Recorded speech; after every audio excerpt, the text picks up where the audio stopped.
Good evening. कैसे हैं आप सब? चलिए आज जानते हैं कुछ नया।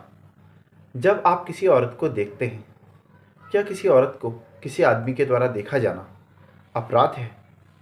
जब आप किसी शॉपिंग मॉल में जाते हैं, मार्केट में जाते हैं, बैंक, हॉस्पिटल, कहीं भी किसी भी पब्लिक प्लेस पे जाते हैं, तो आपकी नज़र किसी औरत पे पड़ती है। तो क्या किसी औरत को देखना अपराध है? बिल्कुल नहीं। ये अपराध नहीं है।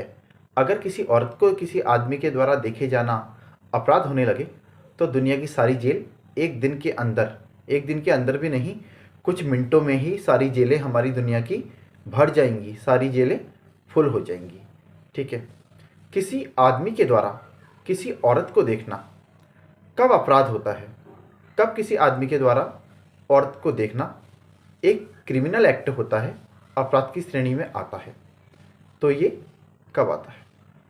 जब कोई औरत अपनी प्राइवेसी में होती है और उस समय कोई आदमी किसी औरत को देखता है, तो ये अपराध बन जाता है। उस आदमी पर क्रिमिनल लाइबिलिटी इम्पोज हो जाती है। ये ज़रूरी नहीं है कि किसी औरत की प्राइवेसी उसके घर में, उसके पर्सनल रूम में ही हो। मतलब कोई औरत अपने घर में है या अपने पर्सनल रूम में है तो ही वो उसकी प्राइवेसी है, ऐसा नहीं कहा जाता है। कोई औरत किसी भी जगह को जहाँ पर वो समझती है कि कोई आदमी उसे देख नहीं रहा है और वो अपने किसी प्राइवेट एक्ट में लगी होती है, वो अपना कोई प्राइवेट कार्य कर रही होती है। यहाँ पर प्राइवेट कार्य से मतलब ऐसा काम है जिसे कोई औरत पब्लिक नहीं कर सकती, किसी पुरुष के सामने नहीं कर सकती, या उस काम को वो पब्लिक नहीं कर सकती, तो वो उस ऐसे काम में लगी हुई है जिसे वो पब्लिक नहीं कर सकती, और कोई आदमी उसे एकटक देखता है तो फिर ये अपराध बन जाता है।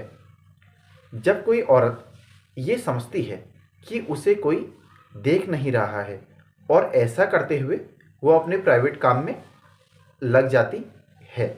मतलब देखिए, जैसे नेचर कॉलिंग होती है, जिसे हम टॉयलेट बाथरूम वर्ड भी जिसके लिए यूज़ करते हैं कि टॉयलेट वॉशरूम मुझे जाना है। अब ये नेचर कॉलिंग है भाई, किसी को कभी भी हो सकता है।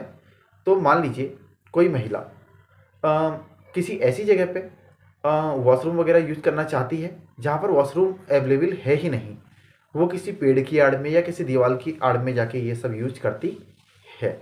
और किसी पुरुष को पता है कि वहाँ कोई महिला है, वो उसे बार बार झांक कर देखने की कोशिश करता है, एकटक उसे देखता है। ठीक है, उसे पता है कि वहाँ पर कोई महिला शौच कर रही है और वो उसे बार बार देखने की कोशिश करता है, तो ये एक ऑफेंस माना जाएगा।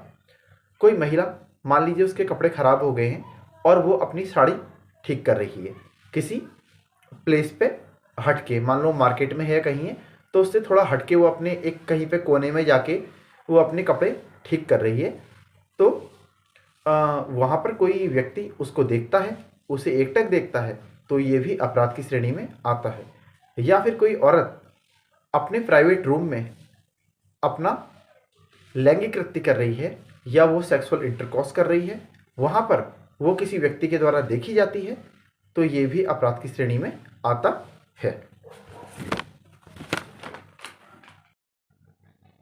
किसी औरत का एक कमरे के अंदर होना या केवल उसका अपने घर के अंदर होने से ये नहीं कहा जा सकता कि ये उसका प्राइवेट प्लेस है।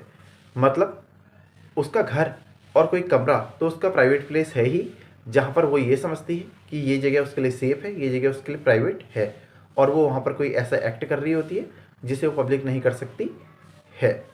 मान लीजिए किसी औरत को कोई ऐसा काम जिसे वो प्राइवेट समझती है इमरजेंसी में करना पड़ता है, और वो किसी ऐसे प्लेस पे है जहाँ पर कोई कमरा वगैरह नहीं है, तो ऐसे काम के लिए वो किसी दीवार के पीछे, किसी पेड़ के पीछे, किसी पिलर के पीछे, या किसी रूम के पीछे या किसी कॉर्नर में जाके शौच आदि का इस्तेमाल कर रही है, अपने बदन को ढक रही है, अपने बच्चे को दूध पिला रही है, या फिर कोई ऐसा काम कर रही है जिसे वो प्राइवेट समझती है, और कोई व्यक्ति उसे ऐसे समय में देखता है, जानबूझकर देखता है, ज़बरदस्ती देखता है, तो ये अपराध की श्रेणी में आएगा।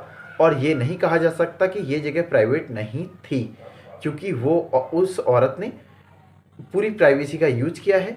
वो ऐसे काम को करने के लिए पेड़ के पीछे, दीवार वगैरह के पीछे, किसी पिलर के पीछे या किसी रूम के साइड में या किसी कोने में गई है। मान लीजिए रेलवे स्टेशन, बस स्टैंड वगैरह में हम कई बार देखते हैं औरतें अपने बच्चों को दूध पिलाती हैं एक कोने में जाके, तो वहाँ पर भी अगर आप उन्हें उस इंटेंशन से देख रहे हैं जो कि गलत है, एक बार नज़र पड़ जाती है, ठीक है भाई भीड़ भाड़ वाला इलाका है, कोई बात नहीं। अगर आप बार बार उन्हें इंटेंशनली देख रहे हैं तो ये भी एक ऑफेंस है, ये अपराध की श्रेणी में आएगा। अगर आप उन्हें लगातार एकटक देखते हैं, देखे रहते हैं और देखने की कोशिश करते हैं।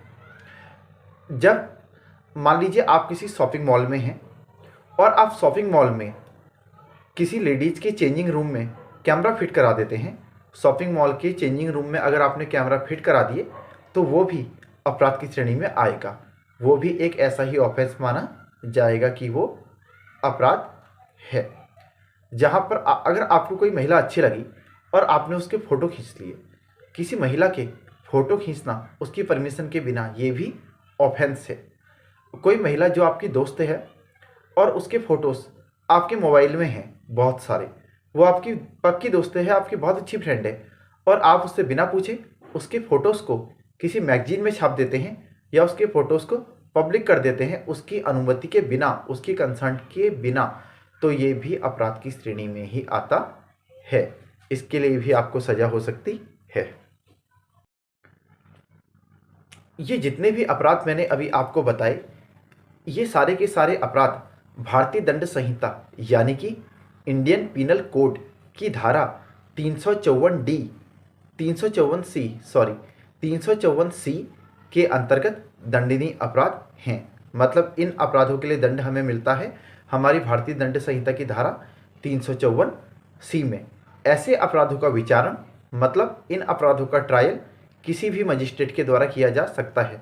अगर आप ऐसा अपराध, ऐसा क्राइम, ऐसा ऑफेंस पहली बार करते हैं तो आपको इसमें 1 से 3 साल तक की सज़ा हो सकती है।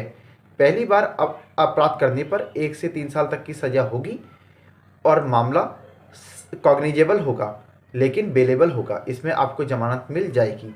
अगर आप दोबारा या उसके बाद कभी भी तीसरी, चौथी, पाँचवीं बार या कभी भी 2 बार के बाद ऐसा अपराध दोहराते हैं तो आपको इसमें 5 से 7 साल तक की सज़ा हो सकती है। ऐसे में ये मामला कॉग्निजेबल होगा लेकिन नॉन बेलेबल होगा, इसमें आपको बेल नहीं मिलेगी। अब ये मजिस्ट्रेट का जुरिडिक्शन है, उसका डिस्क्रिमिनेशन है कि उसको आपको बेल दे दे, वो बात अलग है, लेकिन हमारी CRPC के तहत ये मामला अजमानती ही माना जाता है। तो जो ये अपराध मैंने सारे आपको बताए, ये हमारे IPC के सेक्शन 354C के अंतर्गत अपराध हैं जिन्हें कहा जाता है दृश्यकारिता या फिर वॉयरिज्म। इन्हें दृश्यकारिता या वॉयरिज्म कहा जाता है। तो होपफुली आपको आज का वीडियो समझ में आ गया होगा, अच्छा भी लगा होगा। मेरी रिक्वेस्ट हमेशा की तरह है, वीडियोज़ को लाइक करें, वॉच करें, ज़्यादा से ज़्यादा शेयर करें और मेरे चैनल को सब्सक्राइब करें। धन्यवाद, नमस्कार, आपका दिन शुभ हो।